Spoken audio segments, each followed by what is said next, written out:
Pendant 30 ans, Jean Troillet a parcouru les sommets de la chaîne himalayenne. Sans oxygène et en style alpin, il a gravi 10 des 14 8000 de la planète. En 1986, son ascension éclair de la face nord de l'Everest en compagnie d'Errol Loretan en 43 heures aller-retour a marqué l'histoire. Ce record reste à ce jour inégalé. Hello guys, welcome to our English talk show again. Today we are very privileged to have invited the world famous professional mountain climber from Switzerland to be on our show. Hi sir, welcome to our talk show, welcome to China. Thank you. Could you please first introduce yourself a bit more to your audience? I'm pretty pleased to be here because I enjoy very much to share the beautiful life I have with some Chinese people. Because that's the first time I share in China. I used to come to China for climbing. Now I come to share with Chinese and young Chinese people. Wow, so that must be a very different and pleasant experience, right? Yeah. Speaking of climbing in China, what mountains in China have you climbed?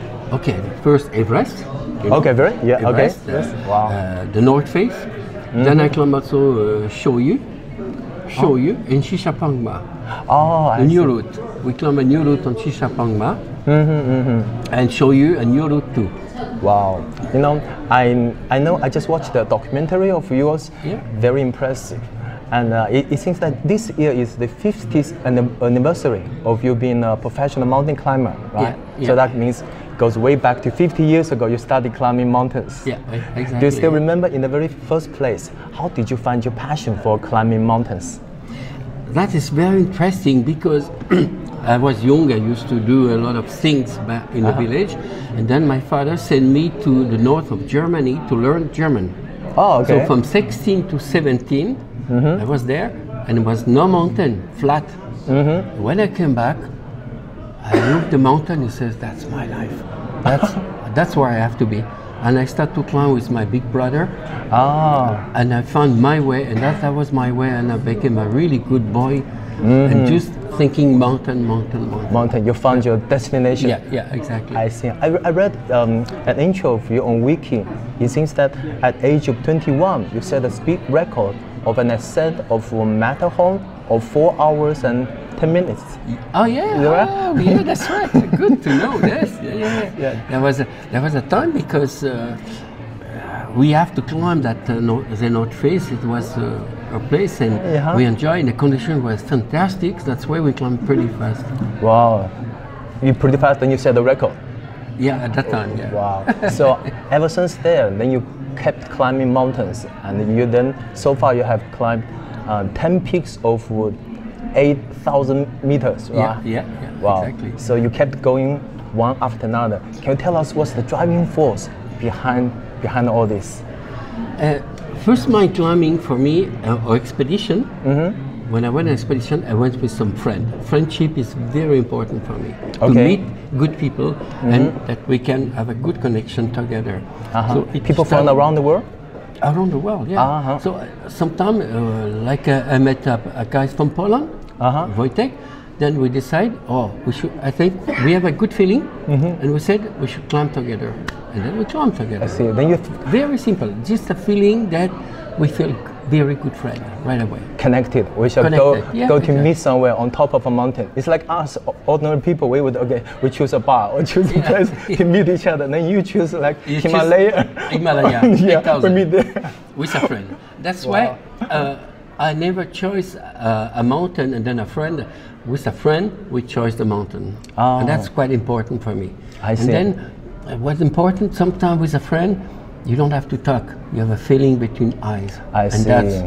That's a really good friend. Sometimes. Very precious, right? We can those feel moments. what he's feeling, and we say exchange like this. I see. Wow. I'm sure you have got so many exciting experiences. I'm wondering, have you ever encountered some moments of facing death? Oh yeah, but the other one. Sometimes I went to help as a mountain guide also in Switzerland or in the Alps. I used to go for rescue, which was natural because I'm a professional. I see. Then Himalaya, when somebody get hurt or we could help, we have done. I see, I see. So you also rescue others as well Yeah, with, I rescue with your others, experiences. or sometime I went to aid the dead body in the crevasses. Oh. And that was what I have done. The last time in Shishapangma, that's what I have done. The Italian fell down, he got killed himself, and all the friends were there, his friends were afraid to go to him, he was dead. Yeah, yeah. So I went, took a sleeping bag, put inside, then he was okay, they couldn't see how bad he was. I see. So, wow. But I can do this, and I feel I'm happy to do this because it's, you need a special string, and I had that string. And you had experience. You've been through those experiences. And I used to too. You used to that. Yeah. And also, it's one thing when you go in the mountain, but in Himalaya, you have to accept to suffer. Accept to be suffered. To suffer it, you know, it's not easy, but that's what I chose. I chose not the easy way. I like to choose always the hardest. I don't know why. Sometimes I always choose the hardest way or the new route. The new route is harder, but the normal route maybe sometimes because we couldn't climb a new route. That's not exciting for you. No. You like to try the difficult one. The difficult ones. But new path. You should understand when you do something normal, you arrive to summit. It's a joy. Yes. But when you do a hard way, you suffer it, and you arrive to the summit, the joy is not the same. Double, triple. Okay. Yeah. Right. Wow. Well, there's a saying in English: "Nothing ventured, nothing gained." Yeah. Yeah. I'm sure you have gained a lot from all those adventures you have taken. Can you tell our audience what's the biggest gain, in your opinion, that you've had from taking all those adventures? My biggest joy in adventure is the friend. The friendship. And what the bigger thing is that in every expedition, 40 years of expedition around the world, I always came back with my friend. And that's a very good, nice present. The friendship keeps you warm, right? Yeah, exactly. I see, I see. When you are really cold on top of the mountain, friendship keeps you warm. Oh yeah, and then you come back and you don't have to deal with a dead friend. I never did. Among all the mountains you have climbed or conquered, which one do you think is the hardest one, the most challenging one? It's many of them. Many of them? Oh yeah. Everest was fantastic. You have Annapurna, the new route, Dolagiri, the new style and difficult route. K2 was difficult. We tried the new route and then we went twice the normal route until we could make to the summit. But the weather was bad, a lot of storm. How long did it take you that time to finally get to the top? 2 months. 2 months time? Yeah, wow. Yeah. Many attempts in 2 months and a lot of bad weather. But that's a K2 region is bad. It's natural. I see, I see.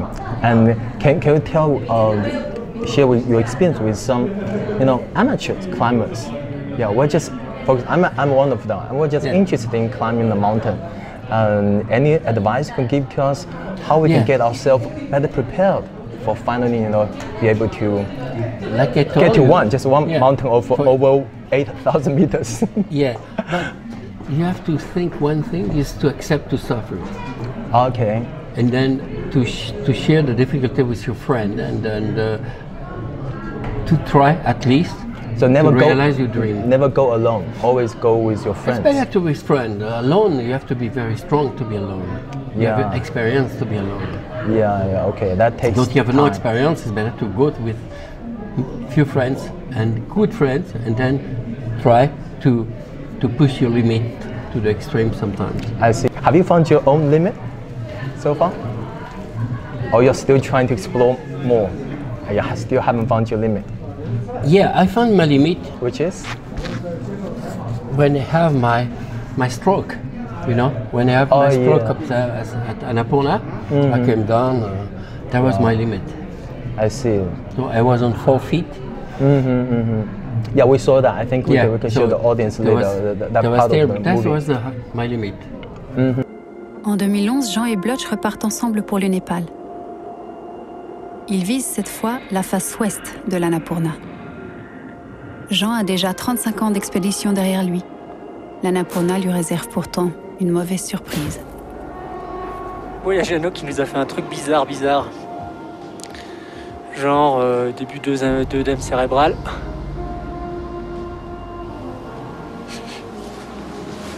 À l'Annapurna, Jean Troillet est victime d'un AVC à plus de 6000 mètres d'altitude. Jean ne tient plus debout. Blutch mettra 3 jours à le redescendre jusqu'au camp de base 2000 mètres plus bas.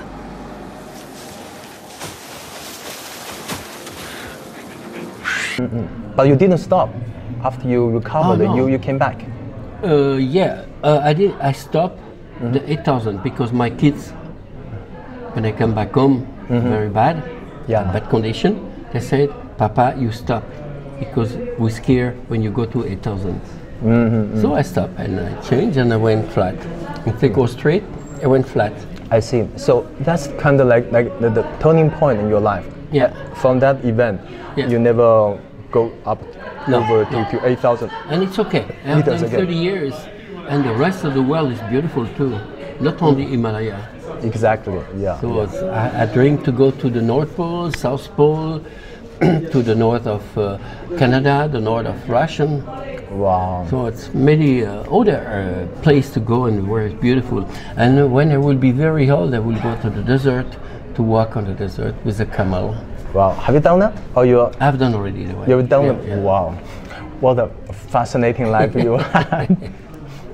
Is that like the next destination you have in mind to go to? The next is Greenland. Greenland? You're planning in September to cross Greenland, the north.